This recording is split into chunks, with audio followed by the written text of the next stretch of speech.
Travail, abnégation, courage, à l'image de Cédric Bas et de Mathis Dosouyovo au shoot à l'échauffement, les joueurs de l'ADA Blois concentrés ne cessent de répéter leur gamme. Ok, maintenant la même chose, stick under sur le deuxième du step. Et là je veux qu'on donne automatiquement le ballon en 5.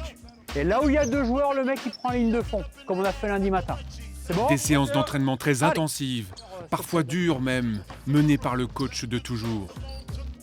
Stick under, c'est reparti comme hier. Il va falloir entendre la moitié de l'entraînement. L'objectif est très clair, compenser l'absence de rythme du manque de compétition en raison de la crise. Fin janvier, le tiers du championnat est tout juste atteint, tout en gardant un œil lucide sur la montée. L'absence de public, c'est compliqué, mais je pense que si on avait un certain rythme dans la saison, ce serait plus facile. Tandis que là, non seulement il n'y a pas de public, mais en plus ça, on a des grands moments de pause. On ne joue pas pendant des 2 semaines, 3 semaines, 1 mois. On n'a pas vraiment de visibilité sur la suite du championnat. Alors je pense que le plus compliqué, c'est ça, c'est de se projeter. Allez, venez là. Pour le coach, peu importe les obstacles, l'exigence reste le maître mot. Aucun joueur n'a de statut protégé dans cette équipe. C'est vrai qu'on a des joueurs importants, notamment un garçon comme Tyrion Johnson, qui était MVP 2 fois du championnat.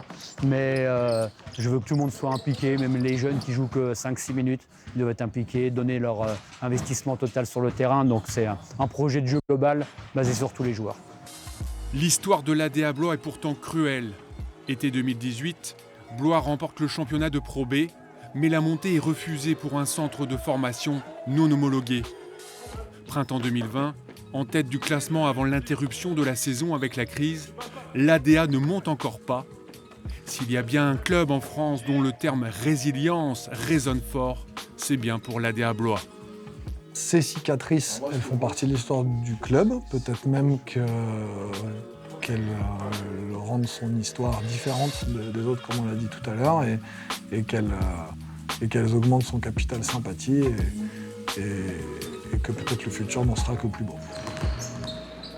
En attendant, le présent est à la hauteur des ambitions. Le centre de formation avec 20 joueurs apprentis est reconnu désormais dans le paysage du basket français. Et un centre de performance a été lancé. À Blois, tout est mis en œuvre pour faire grandir le club, et ce, malgré l'adversité.